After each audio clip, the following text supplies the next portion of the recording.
कहानी की शुरुआत में हमें एक वाटर डिलीवरी बॉय को दिखाया जाता है जिसका नाम हून होता है। हून अपना काम करते हुए एक प्लेग्राउंड से गुजर रहा था। वहां पर एक छोटी बच्ची भी खेल रही थी।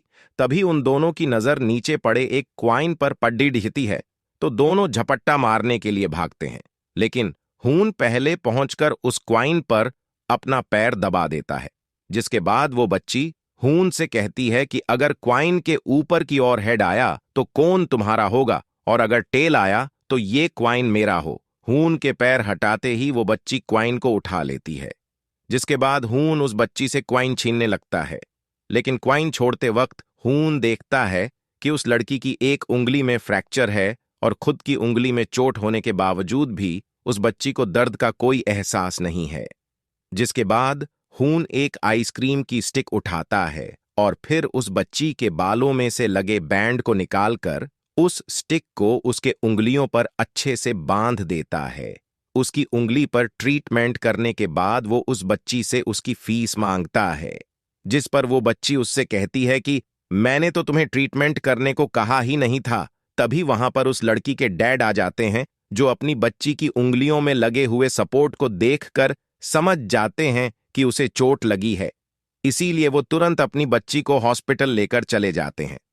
उस बच्ची की उंगली को देखकर डॉक्टर उसके डैड से कहते हैं कि आपकी बेटी की उंगली टूट चुकी है, लेकिन जिस किसी ने भी उसकी उंगलियों पर सपोर्ट बांधा है उसने बहुत अच्छा काम किया है। जिसके बाद वो डॉक्टर एक नर्स से बोलकर उन्हें एक्सरे रूम की तरफ जाने को बोलते हैं। नर्स उन्हें फ्लोर पर बने ब्लू लाइन को फॉलो करने को कहती है, जो उन्हें सीधे एक्सरे रूम तक ले जाएगी। जब वो दोनों बाप बेटी एक्सरे रूम की तरफ जा रहे थे तो उन्हें रास्ते में हून मिल जाता है, जो कि इसी हॉस्पिटल में वाटर कैंस की डिलीवरी देने आया था। हून उस बच्ची के डैड से बात करता है, तभी उसके डैड को चेस्ट पेन होने लगता है। जिसके बाद उसके चेस्ट पर हाथ रख उससे पूछता है कि क्या आपको सोते वक्त सांस की कमी होती है, तो वो कहते हैं कि नहीं, ऐसी कोई बात नहीं है और मैं बिल्कुल ठीक हूं। ऐसा बोलते हुए वो एक चेयर पर जाकर चुपचाप बैठ जाते हैं, क्योंकि उसे और ज्यादा चेस्ट पेन होने लगा था। तभी हॉस्पिटल में बहुत सारे घायल लोग आ जाते हैं, जिनका एक बस एक्सीडेंट हो गया था, जिन्हें देखने के लिए हॉस्पिटल के सारे डॉक्टर्स और स्टाफ भागते हुए जाते हैं, जिससे एक भी डॉक्टर उन लोगों की तरफ नहीं आ पाता, जिससे छोटी बच्ची के डैड बेहोश होने लगते हैं। जिसके बाद वो छोटी बच्ची वहां मौजूद सारे डॉक्टर और नर्स से हेल्प मांगने लगती है, लेकिन इनमें से कोई भी उसकी तरफ ध्यान नहीं देता, जिससे अपने डैड के लिए वो बच्ची बहुत ज्यादा परेशान हो जाती है और बहुत जोर से चीखने लगती है। फिर वहां मौजूद डॉक्टर्स, नर्स और घायल पेशेंट का ध्यान उस पर चला जाता है, लेकिन इसके बावजूद भी सभी लोग अपने काम में मसरूफ रहते हैं। लेकिन तभी उन डॉक्टर में से एक शुयोहोन नाम की एक डॉक्टर उस छोटी बच्ची के पास आती है, जिसके बाद ये बच्ची शुयोहोन को अपने पापा की तरफ ले जाती है। फिर शुयोहोन उसके पापा को चेक करने लगती है। शुयोहोन डॉक्टर किम को उस आदमी का एक एक्सरे और ब्लड टेस्ट के लिए ले जाने को बोलती है और खुद दूसरे पेशेंट को देखने लगती है। हून को उस बच्ची के पापा की चिंता होने लगती है, इसीलिए वो उनके पास आकर उन्हें लिफ्ट से डॉक्टर किम के साथ एक्सरे रूम की तरफ ले जाने लगता है। लेकिन लिफ्ट में ही बच्ची के डैड बेहोश होकर गिर जाते हैं, जिसके बाद हून और डॉक्टर किम उसे जमीन पर लेटा देते हैं। डॉक्टर किम उस आदमी के इलाज के लिए कुछ इक्विपमेंट लेने चला जाता है। हून वो उसके चेस्ट पर हाथ रखता है, जिससे उसे पता चलता है कि उसे कार्डियक अरेस्ट आया है। तभी वहां पर डॉक्टर किम आता है और वो उसे सांस देने के लिए एक पाइप को उसके मुंह के अंदर डाल देता है। फिर हून उसे बताता है कि इसे कार्डियक अरेस्ट आने के चलते हार्ट फेल हो रहा है, इसीलिए मैं जो कहता हूं तुम वही करो। उसकी बातों का यकीन करने के लिए डॉक्टर किम उसके हार्ट बीट को चेक करता है, जिसके बाद उसे यकीन हो जाता है कि वो सही कह रहा है। इसीलिए डॉक्टर किम उसे सीपीआर देने लगता है। तब तक एक नर्स इलेक्ट्रिक करंट डालने वाली मशीन ले आती है।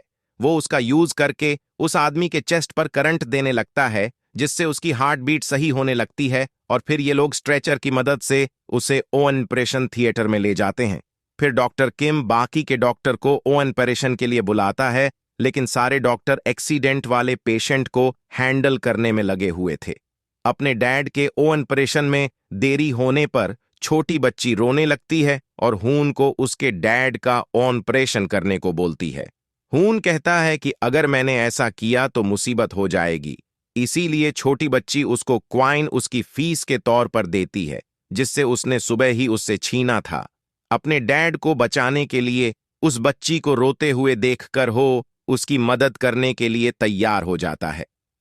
फिर हून ऑपरेशन सूट पहनकर उसके डैड का ऑपरेशन करने लगता है। बाकी के डॉक्टर उसे नोटिस कर उसे भगाने लगते हैं, लेकिन वो वहां से नहीं जाता और ऑपरेशन करने लगता है। जब वह उसकी बॉडी पर कट लगाता है तो उसका खून नहीं बहता। ये देखकर साइड में खड़े डॉक्टर्स शॉक हो जाते हैं, क्योंकि इतना एक्यूरेट कट कोई भी नहीं लगा सकता। ऑपरेशन को दूर से देख रहा डॉक्टर मून डॉक्टर किम से पूछता है कि उसका खून क्यों नहीं बह रहा, जिस पर वो बोलता है कि उसे कुछ नहीं पता। तभी हमें पता चलता है कि वाटर कैन की डिलीवरी करने वाला हून नॉर्थ कोरिया का टॉप सर्जन है। मतलब वो नॉर्थ कोरिया का सबसे बड़ा हार्ट सर्जन है। अब हमें पास्ट का एक सीन दिखाया जाता है जिसमें हमें पता लगता है कि हून के पास बहुत अच्छी मेडिकल स्किल्स है। दोस्तों, अगर आपको यह मूवी अच्छी लगी है तो चैनल को सब्सक्राइब करना ना भूले और इसका नेक्स्ट पार्ट जल्दी ही लेकर आएंगे।